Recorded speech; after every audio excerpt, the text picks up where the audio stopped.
I welcome all the participants in the week 7 session first. This whole week, we are going to discuss about the approaches, models, some theoretical aspect of the community organization, as well as some history of the community organization. So overall, it's a quite little heavy week for the understanding, and it's also interesting say at the same time. So coming to the history of the community organization. So although little has been documented about the history of the community organization as such as a method, it has been practiced as a method of social work in many Western countries as well as in India, but not in the name of the community organization.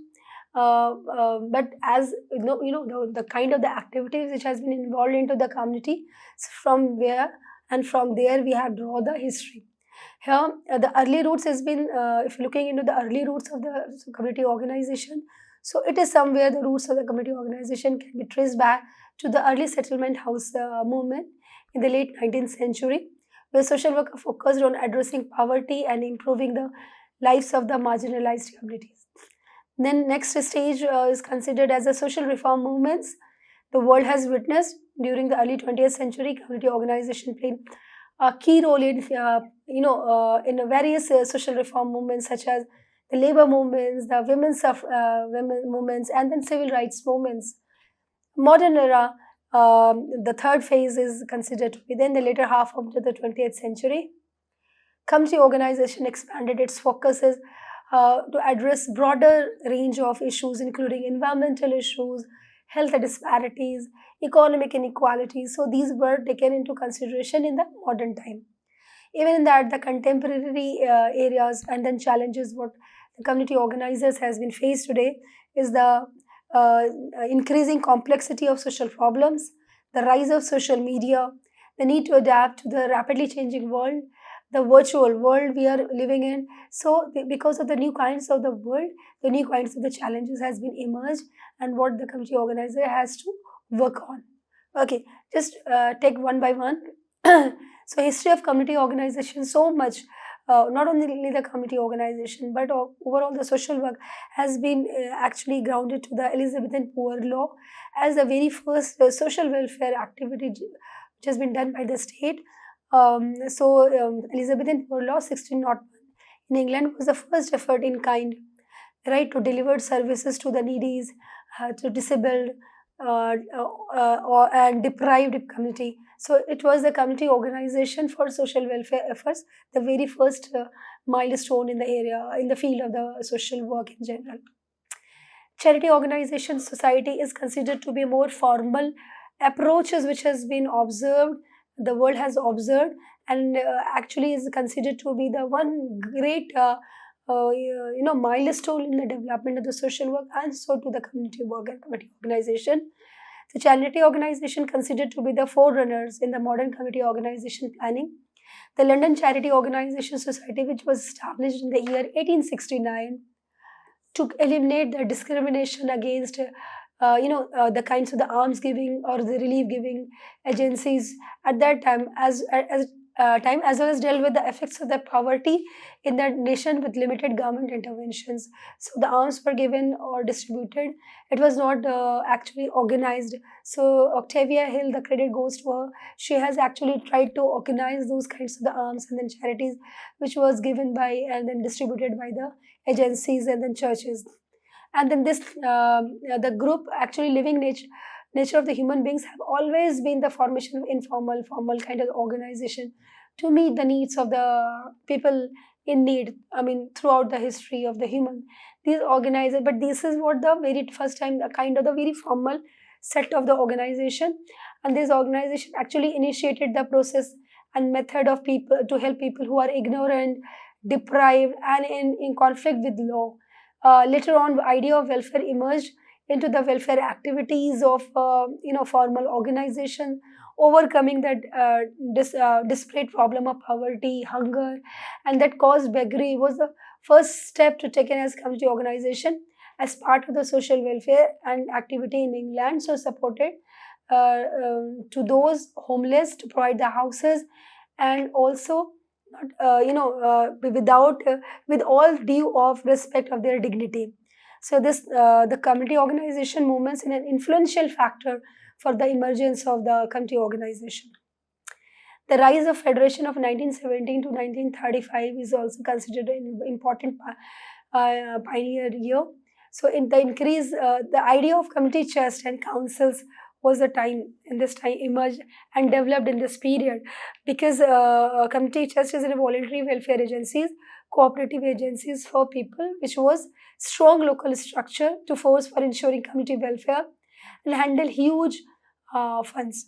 And this started with the increase of war chest in 1970 and ended with the enactment of the Social Security Act, here emerged as the public welfare programs in 1935. Actually, after the war, it was, these chests was actually intended to support military personnel, their families, and those who are affected by the war, creating a model of organizing public support and coordinated fundraising. Actually, this approach grew as more community chest councils were established, especially after World War One, and then even after the World War Second, to meet the needs of an increasing and urbanized and industrialized society in general.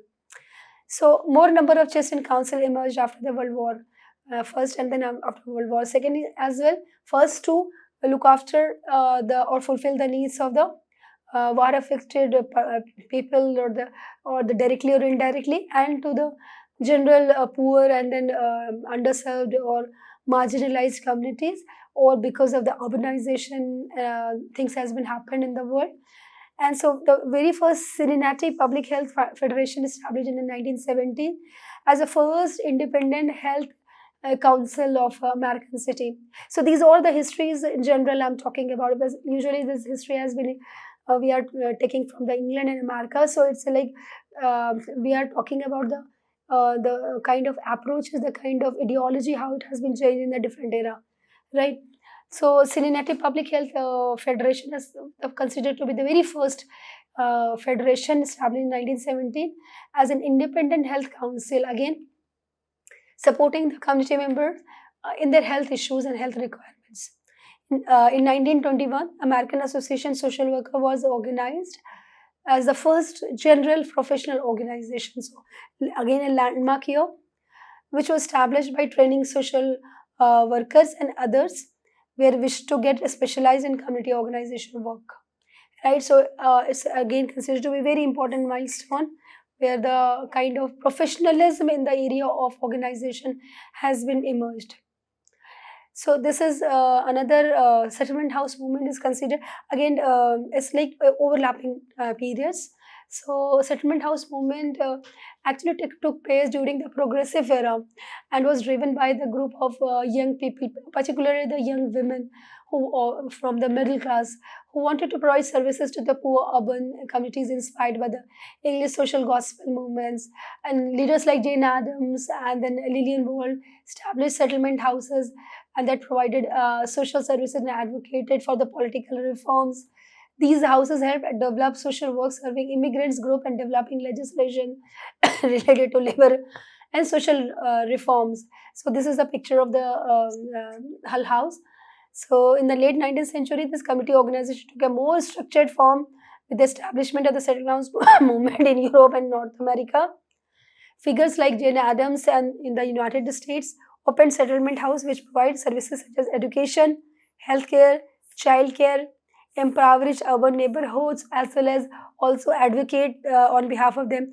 These institutions became center for social reform, where volunteers lived and worked along with the residents, fostering a model of community-based support. So it was also invited the young professionals, young students to stay with those under impoverished community members, so that while working with them, while living with them, they could understand their plights, their issues, their concern. So the gap between haves and have not been reduced.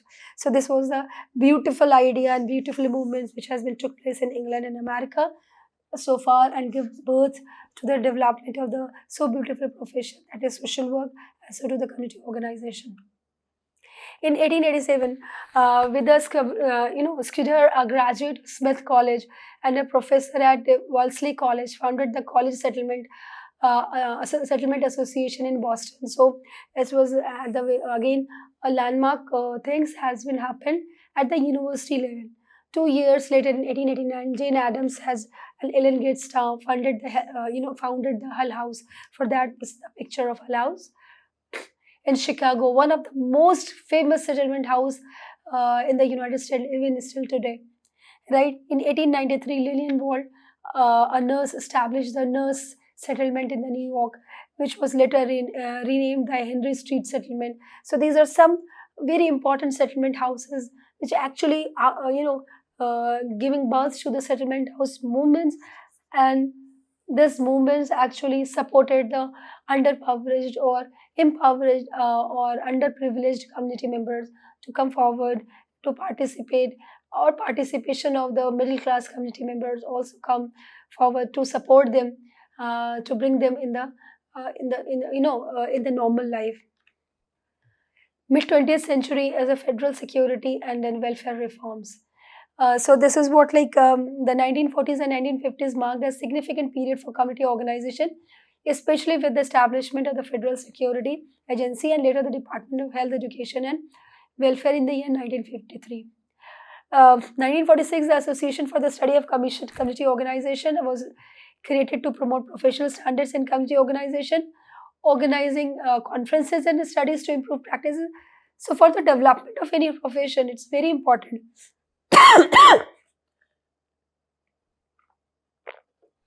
So for the development of any profession and the field of profession rather, it's very important to organize the conferences, discussion forums and all. And so this is what pave the way for this all, this ASCO created and promote the professional standards in community organization by organizing the conferences and studies to improve the practices. By the year 1955, this Association for the Study of Community Organization and other professional organization merged to form National Association of Social Workers. By 1955, Association for the Study of Community Organization and other professionals has merged together and formed the National Association of Social Workers, that is called NASW. So community organization method is very well accepted as an important aspect, an important field of social work education in an American Association of School of Social Work Education. There is an active committee of council of social work at present is working on this area. Then civil rights era, that is also known as the grassroots movements and community empowerment movement. So a lot of things happened around the world. So in the 1960s, 70s, the civil rights movement in the United States, anti-colonial struggle worldwide, and the rise of feminist movements, environmentalist movement, labor movements emphasize grassroots organizing and community empowerment. So these are the movements actually coming out from the community, and that gives all the way for the community organization, as well as through the community organization, these movements also get momentum, right? So leaders like Solomon is here also. How can we forget him? So pioneered community organizing tactics that empowered marginalized communities to advocate for their rights. He also concerned about the bottom-up approach, always advocated for the bottom-up approach. This period highlighted a shift towards community-led initiatives rather than the top-down approach. So as the Popple has defined that shifts in community work practice in the UK as well as in any other country, as in UK as one heavily influenced by North American theories, particularly that contribution of Murray Ross work introduced in a structural approach to the community organization, emphasizing the importance of participatory engagement, social planning, and interagency collaboration. So this approach inspired community workers to focus on neighborhood level interventions and fostered coordination between different agencies to address social issues holistically rather than through isolated efforts. So Popple also argues that Ross theories actually provided a foundation for community practice by encouraging more organized and inclusive forms of community development and social change. Gavin and Cox, if you actually divide the American history of community organization into five phases. First is 1865 to 1914. The emphasis has been given on activities like by social welfare institutions and activities by other groups. So one by the welfare institution, another by by the groups. Several factors led to the development charity organization society, first in England 1869 and then the United States in 1873. These are the some kind of the groups or the groups by the community itself has been come forward and participated into the community development. And then 1915 to 1929 was the second phase. During this time, more welfare institutions emerged, leading to need for the better coordination and then fundraising. Philanthropists, created community chest and united funds to raise money that we have already discussed, while professionals formed community welfare councils to distribute the aid. Community chests were, actually were started by major donors, and much of the work was done by the volunteers. So the things has been identified that the without the involvement of the state, community can do a lot through some kind of the fundraising, through some kind of the chest, through some kind of the coming togetherness, or by the identification of the issues and concern. So this was considered also a very important time. So this is the 1915 to 1929. 1929 to 1952, social work in this period was deeply affected by the depression of the World War, depression and Great Depression, and then World War II. There was a vast increase in unemployment that world has witnessed, as also bank and stock market failures. The expansion of the government programs was direct result of the depression. So for that reason, the government's welfare programs and welfare agencies has come forward to support to the general masses. The government became the most significant planner and the promoter of welfare programs through the enactment of the legislation, social security, and minimum wages.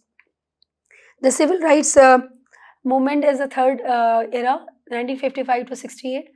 So this civil rights movement, the end of the legal school segregation and growing frustration among Black American led to the creation of organization, fighting for equal opportunity. So this is what the time when the apartheid was so much in, on air, and then people were actually the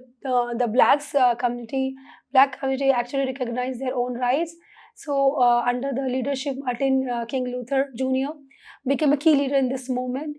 Later, other groups also started to push for their rights, and many student activities were drawn to social work and community organization as a very, as a way to pursue career aligned with their values. So many, even the vice, they come forward and join hand to hand to emancipation and support particular vulnerable communities. And so for that, community organization as a profession has been taken into a strong position where the young professional actually tried to participate. 1969 and afterwards, the year 1969 marked the beginning of the Nixon administration, followed by the Carter and Reagan.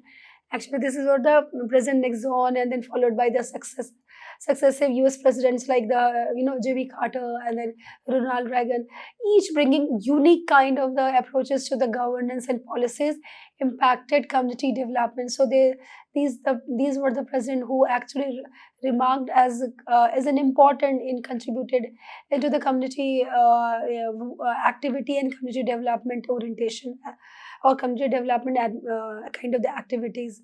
The most important development on the current phase of the community organizing is the belief in the value of self-help activities. Same way, Beldock has also summarized the history of community organization in the UK in four phases. The first phase from 1880 to 1920. In this period, the community work was mainly seen as a method of social work. It was considered as a process of helping the individuals to enhance their social adjustment.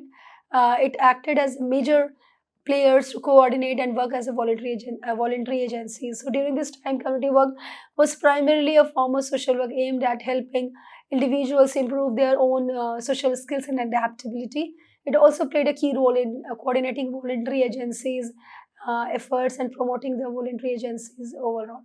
Second phase is from 1920 to 1950. This period introduced a new ways to address social problems with community organizing, becoming connected to the government-led urban development programs. A significant development was its linked to the community association movements, which encourage local engagement. So connecting with the government program was the major concern in this particular time, 1920 to 1950s. The third phase is from 1950s onwards, as per the Baldock. So the third phase, this phase was responsive to the neighborhood focused approach of the previous phases. It marked the professionalization of social work so much, with educators and planners examining flaws in the existing system to improve community work practice. The fourth phase, it is a recent period that has been marked involvement of community action. It questioned the very relationship of community work and social work. It was thus seen as a period of radical social movement, and we could see the conflict of community with authority. There is all, I mean, in a present day, the people have somehow become, confident and more aware about their own rights. So there are some kind of the conflict has been there between the authority and then community, because the community has asked about their own rights, and that's for sure it's good.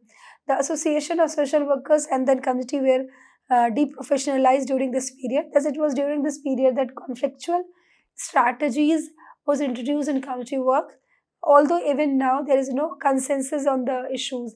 So these are some different phases as per the Baldock has talked about in the history of the community organization development in UK. Young husband report that we have already discussed while we discussed about the community work, which was identified community organization as a key component of social work based on the American model. Community organization was perceived to be an approach to help people identify and define their own needs and identify ways in which it could be met. In this context, this Constitution 1961 presented the first collection of community work material relevant to the British context. This was really the beginning of the British community work. The British Community Development Projects were launched in 1969 as one among the series of initiatives designed to deal with the urban deprivation. So these are some important, one is the report, another is how the approach has been changed, and then how the study or the academic arena, the community work has been emerged, and then how the government has launched the program, and then the different kinds of the projects in the program has introduced into the community organization field, and then so the social work field. Now coming a little about the history of the Indian context, because we have already discussed the history from the Indian context at the very initial, the start of the community work. So early influence like the pre-colonial, colonial periods, if we look into that period, so this community-based organization and community work is deep rooted in Indian society through the informal village structure, like panchayat village councils. There were local governance system where elders and community leaders actually manage village issues and then maintain social order. Still, we heard about the khap panchayats and all.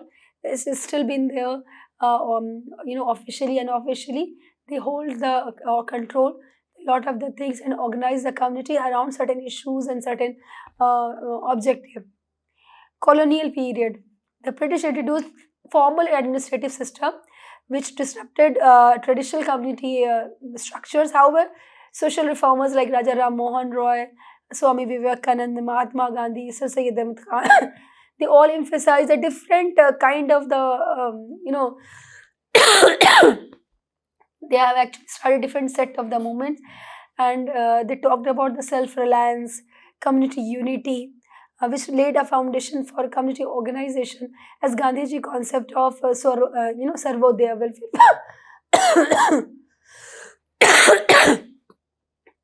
Gandhiji concept of Sarvodaya, that is welfare for all, and Gram Swaraj, that is village rules or self-rule, encourage the idea of empowered self-sustaining communities. Even Shanti Niketan of Rabindranath Tagore is also an important example of the community work or community organization. Post-independence, if you look into, from 1957 onwards. So government-led development programs has been introduced after gaining independence, like to improve the in the field of the literacy, in the field of the health, education, even the economic field. So the government actually initiated community development programs to address many of these issues, focusing on rural development on priority basis in the area of the health and education, and so on and so forth. Like in the very first program of this nature, it has been launched in the year 1952, which is named as the Community Development Program (CDP) in the year 1952, which was a key initiative aimed at uplifting rural areas through economic and social projects like agriculture, education, and sanitation. Expansion of welfare programs like various welfare schemes and cooperative movements aimed at improving the socio-economic conditions were launched. Program focused on empowering marginalized communities and integrating them into mainstream society. Participatory approach, decentralization through Panchayati Raj institution. These were some major initiatives has been taken by the government so far. Emergence of now coming to the professional social work in the 1970s to 80s. So increased involvement of the NGOs is one aspect which actually paved the way for the development of the social work and the development of the community organization. So this period saw the rise of non-governmental organization working on social issues like poverty, illiteracy, women empowerment, health, education, and many more. So influences of international agencies also after you all know that UN, the establishment of the UN, lots of the UN agencies has worked on different issues in the world. So like in collaboration with the countries agencies or governments, states government, so providing funding and support, skill training program, and development projects like focus on sustainable development and health and education. We all know that in the present day we are actually aligned every project of ours with the sustainable development goal, that is SDG, which we are supposed to attain by the 2030. Focus on empowerment and participation. Social work and community organization shifted from merely providing aid to empowering communities to take charge of their development. Program emphasized capacity building, self-help groups, and local leadership. Expansion of grassroots movements like economic liberalization and civil society. 90s, 1990s, as we have witnessed that the era of liberalization, privatization, and globalization, and because of this whole economic reforms in the 1990s brought new challenges and opportunities. While economic liberalization led to the growth, they also created a little inequalities at the global level. Grassroots movements gained momentum, focusing on right-based approaches to issues like land, water, environmental protection, tribal rights, and all. Because now, after the liberalization, privatization, and globalization, any big corporate or the company could come and establish their own industry. They are not concerned about the others countries concerns or the environmental concerns, but usually it has been called for everyone, and it is also a suggest measures for everyone to take this whole globe as an one single globe, and as a place where everyone is living as like a human. So as a human, this is our own responsibility. We have to keep our environment safe, without keeping in mind that this what is our and what is others. So economic liberalization as coming with a lot of the goodness, lot of the privileges, but as well as same time it has also brought a lot of the challenges and inequalities. Women's self-help group SHGs became popular on a way to empower women economically and socially. They provide financial supports and resources and social capital to the marginalized women, allowing them to improve their economic standing and voice their concerns within the community. So then the Right to Information Act, this is another important era, was a significant development that empowered citizens to demand transparency and accountability from the government, facilitating community advocacy and activism if any time it is they require.